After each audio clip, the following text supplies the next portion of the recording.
Am I wrong for asking my girlfriend for monetary equality in a relationship?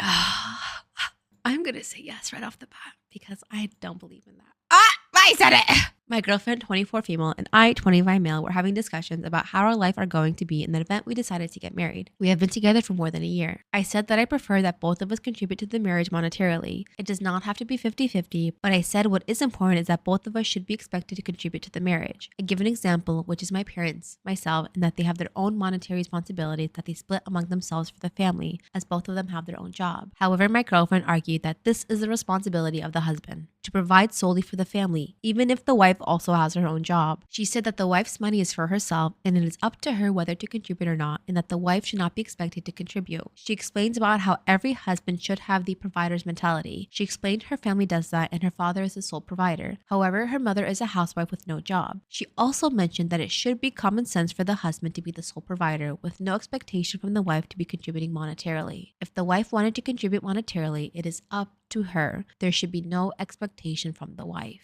When hearing about my views, she totally disagreed with my view that both husband and wife should contribute to the family. Now she is really mad at me and said that it's not her fault for her to have a view like that. Almost felt like she is looking down on me at the moment. Right now I'm feeling very confused. Is she mad because I have a very contrasting view with her, or the fact that I will not become what she hoped for me to be? Okay, so you just learned, regardless of my opinion on both of your views, you just learned that you two are not compatible. So move on. You will find someone who is okay with what you ask of. She will find someone who will provide what she asks for. It ain't each other. So move on.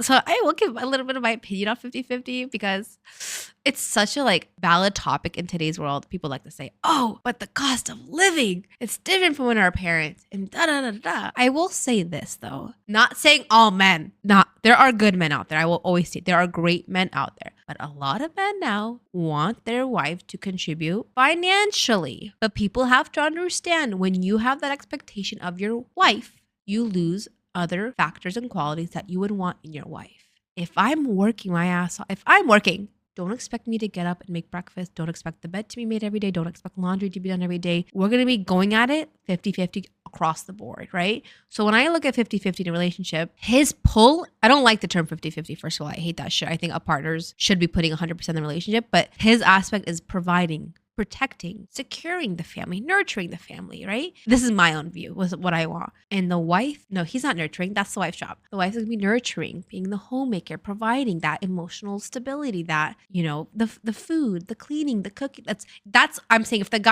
if he wants him to do part of that, I will do that for my man if I don't have to work. Right? Because I'm like, no, he's working hard to provide for us. I'm going to do all this. I'm going to make sure the house is clean. I'm going to make sure there's good food ready for him. I'm going to make sure when he comes into this house, there's no worry for him in this house. This is going to be his safe space. But if I got to work, what are you getting for takeout today? Why didn't you do the laundry? You have to take that on too. You can't expect to have the wife that you want in the traditional aspect and then also have her providing monetarily too. Don't even get me started. I'm not saying it's wrong, guys. I'm not saying you shouldn't. I don't want to. But yeah, I'm saying don't have the expectation that, okay, I gotta get my thoughts. I'm a working woman, obviously. Okay. I don't ever want to be with someone who expected me to contribute. Would I contribute? Of course. I'm not an asshole, right? I work, I want us to have nice things in life. But if he says, no, babe, you have to contribute to the bills, then we're not compatible. He can be like, no, I know you're going to make money, but if we're going to go off of my income, I will provide for us the best I can, but I will never expect anything from you. We may not have the best house, we may not have the best car, but I will provide for us. You will never have to worry about that. And then don't even get me started when you have kids, because that's a whole different ballgame. My wife wants an abortion after a planned pregnancy. How should I react to this? I, 33 male, and my wife, 34 female, have been together for 8 years and married for 4. We have a 3-year-old son who is the love of my life. The first year after birth was harsh, to say the least. Colicky, lack of sleep, moving, and the death of my father-in-law, an event we're still recovering from, but which has left some mental scarring on my wife. But we powered through, and our marriage has been great for a long time. About 6 to 7 months ago, we were driving home from my mother-in-law and decided we were ready for another child. This was a very sweet moment, and the following months were fantastic, and our relationship was almost better than always. Becoming pregnant was not as easy as we had hoped. My wife became incredibly disappointed every time it didn't happen. One time she said that it would be a huge disappointment if we never got a second child, and she did everything in her power to improve the chances of getting pregnant. About 5 weeks ago, she finally had a positive pregnancy test, and my wife was ecstatic. She took a pregnancy test every day for several days and even went to our general practitioner to confirm it with a blood test. We talked about names and planned our future together. 10 days ago, my wife didn't get out of bed and said that she felt unwell. Later at work, I got a text from her where she wrote that she felt awful and didn't want to continue with the pregnancy. I told her it was just morning sickness and hormones messing with her head. Things got worse over the next days, and she would hardly get out of bed all day and didn't react when our son wanted attention, which is very out of character. She kept saying that she had changed her mind and wanted an abortion. I repeated that it was just hormones and that I thought she really wants this child. We even went to an early ultrasound, which was normal. I felt warm and happy when I saw the heartbeat, but my wife said she wanted to throw up. Things have escalated over the last few days, and we've had ugly arguments where we both broke down crying. I had to call in sick on a 24-hour shift just to make sure our son was taken care of. She keeps insisting on having an abortion, and I have said that she is sick, that I'm worried that she needs help. I've said some things which I regret. Once I asked if she was psychotic because her logic didn't make any sense, and I also asked her not to kill our child. I apologized quickly for the latter and said I misspoke, but the damage was already done and she has used it against me several times afterwards. I called our general practitioner today while my wife was still in bed to make an appointment. My wife rushed out of the bedroom, snatched the phone, and yelled that our marriage was over. We managed to get an appointment and our GP referred us to a psychiatrist. Our GP didn't think my wife was mentally ill and didn't prescribe any medication. She said this should be handled by a professional psychiatrist. We sat down and talked when we got home, and my wife said that she was even more determined to go through with the abortion and felt disappointed in the way I have handled the situation, that I have ignored her feelings, calling her sick, and even been mentally abusing her and trying to manipulate her into not having an abortion. She also thinks our relationship is beyond repair because she will never be able to trust me again. I disagree with my wife. I have told her constantly that I love her, that I'm worried that she needs help while she has been using me as a mental punching bag. I've convinced her to talk to her mom, which is one of the few things which actually have helped. I've also done all of the housework and taken care of our son, which has been adding to the exhaustion. I love her, our family, and the child she is carrying, and I'm completely heartbroken. I can see that she is in pain and just wants me to support her through an abortion, but I can't bring myself to say yes, even though I probably would. She asked if I could forgive her if she had an abortion, and I said that I had to think about it, to which she responded that my answer told her everything she needs to know. I'm generally pro-choice and has told her several times that it's her body and that I can't stop her from having an abortion. My mind is completely melted. Everything was fine 2 weeks ago, and we were looking at houses where we could raise our family, and now I'm going to lose everything. Does anyone have any advice on how to handle the situation? Yeah, he has a small edit, so I'll read that. Oh, my ear's popping out like a little monkey. I have been asked to tell my wife's reason why she changed her mind. She basically said that she hasn't been able to feel like herself after our son was born. She has regained some feelings for herself over the last month and is worried that she will lose herself again. We have talked about this, and we are in a much better position than we were when we expected our son, with better economy, support, and work situation. Oh man, okay. So I think when these types of situations, right, I think it's important to really look at both sides. She's definitely going through some sort of prenatal depression. That is a real thing. Some people have it until their first and second trimester is over. You're just very down, unhappy, and a lot of anxiety. I think it will do her goodwill to go see a therapist. And this is something that has happened to a lot of women. This situation, though, I really do sympathize with you. I don't blame you for how you reacted, because like something that you were planning for and so happy for that to have like such a drastic change and this to come out of nowhere can be very shocking. And I'm glad you realized like, okay, you knew you shouldn't have said those things, but in the heat of the moment, like you just didn't know what else to do, which I will recognize, like good job. You just have to be very careful around hormonal women, and don't say it's your hormones. I think you should have in the beginning had like reach out to her sister or her mom and like, hey, she's feeling this type of way. I don't know what to do. She wants to have an abortion. Like, we planned this. I don't want this to happen. Please help me. Instead of like calling her psychotic and things like that.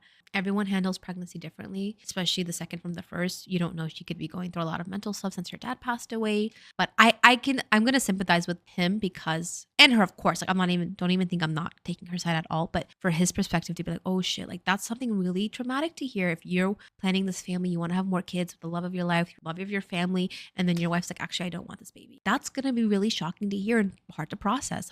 How would you go about that? I wouldn't even know, And I'm actually like, even though it sucks, like, I don't know. This is hard. Like, I think in this situation, I'm going to say it's prenatal depression just from what I'm wearing and just from what I'm reading. And it can be really brutal. And I feel really bad for her because like she might like shake out of this and be like, oh my God, I can't believe I'm having these thoughts. I don't think she's just saying these things lightly. I think she's just really in a very, very, very bad mental spot. And you have to do your best supporting her in this situation and trying to put your feelings on the back burner because this is truly about her.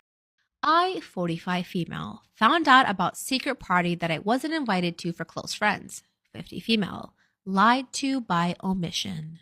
I talked to my husband about this, and he says he understands why my friends lied, and it was only to not hurt my feelings, and I shouldn't be as upset as I am. But I am really upset and hurt and would like others' opinions on this. Last week, a good friend of mine had a milestone birthday.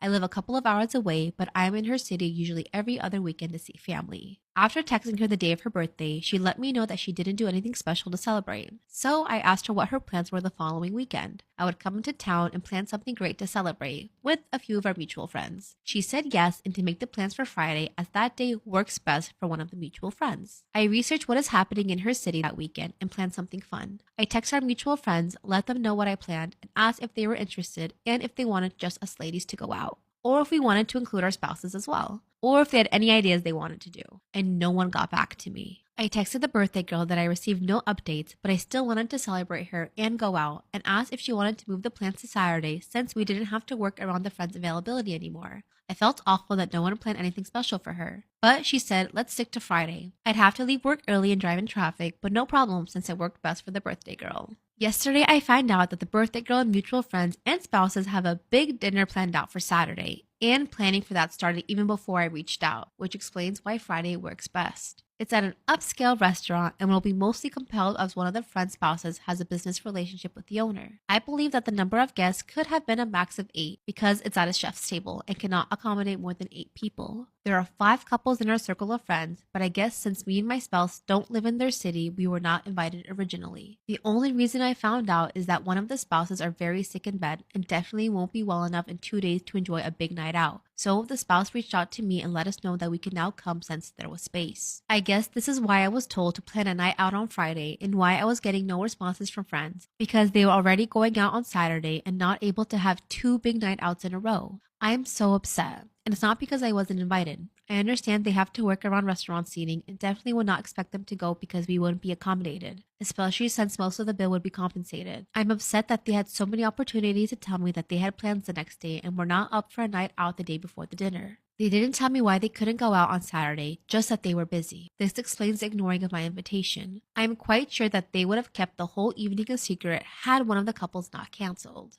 I am upset because I feel dumb that they decided to lie by omission, had a conversation amongst themselves, and agreed to not mention these plans to me. I'm upset because I planned all of this stuff because I felt horrible that no one else planned anything for her, but turns out they did. I was just not invited. My feelings are hurt and I declined the invitation and canceled the plans I made since no one but the birthday girl was going to come. I'm just so upset that not telling me to hurt my feelings somehow makes it worse. How would you react to this? I don't think you're overreacting. I would have a very similar reaction. My thing is, I don't care that I'm invited. I really don't care. But don't lie to me and ignore me when I'm reaching out to you to make plans for someone. Like, I look stupid. Is there a reason that they all decided that the best course of action was to just lie to you rather than just be straight up? I'd be like, hey, I want you guys to do this dinner with her. You guys have plans for Saturday. You don't want to do Friday. I'll move it to next week. That's fine. Like, let me know. Like, are you guys still down for that?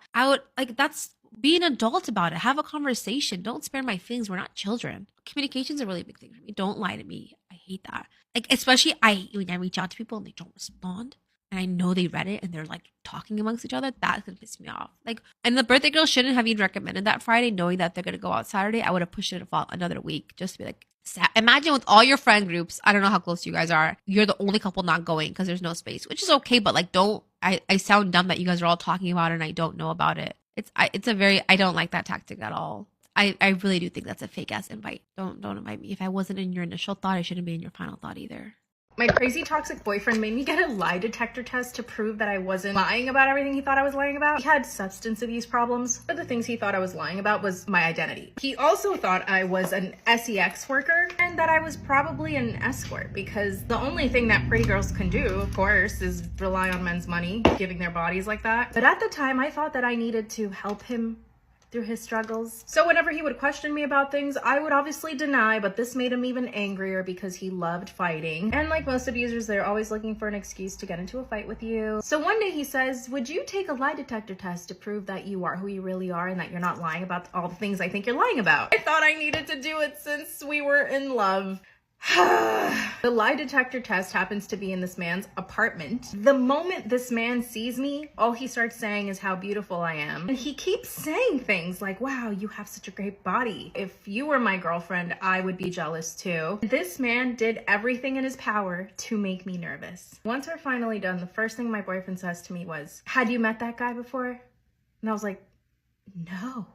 And then he said that I did a really good job at flirting with him the whole time. I broke up with him later that night. And then I found out that this guy was a total scammer and totally invented the results. Told my ex that I failed the test, but there was really never a test. So if you're in a relationship and you feel like your boyfriend's accusing you of doing things that obviously you're not doing, maybe it's time to get out.